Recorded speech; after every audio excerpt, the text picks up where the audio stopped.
Is there a tie between Tylenol and autism?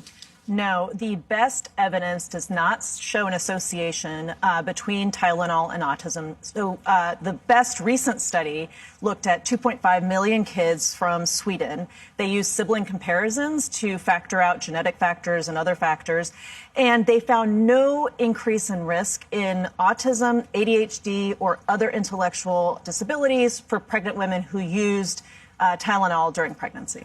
Women are often very cautious when it comes to what they take during their pregnancy. How will this announcement change how women process this information? Let me put it better. When women hear the announcement later today, how should they hear it? What should they be listening for? Well, one of the things that concerns me is unintended side effects of this. So will women end up taking other medications like aspirin or ibuprofen during pregnancy? Those actually can be dangerous, especially in the third trimester. You can end up with kidney issues, cardiac issues in the baby. Other than Tylenol, and Tylenol has been the first line for pregnant women for a long time. That's really the safest thing we have. You're talking about opioids. So is that really the next best thing that we want to be giving women for pain relief? So that's number one. Number two, in terms of what to be listening for when this announcement is made, is who is presenting the information, who's presenting the data. What we've seen with vaccines and autism is the same people who recycle the same playbook.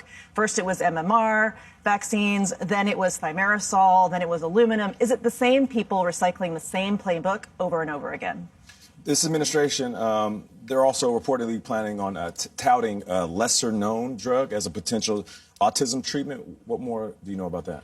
Yeah, so this is called leucovorin. Okay. And the issue here, some people have been describing this as treatment for folate deficiencies. That's actually not right. You can have a perfectly normal folate level in your blood, but it may not be getting into the brain. And so there's a defect in the transport of folate into the brain. Leucovorin works around that. Not all children with autism have this defect. So there's a test you can do to assess whether that's what's at play.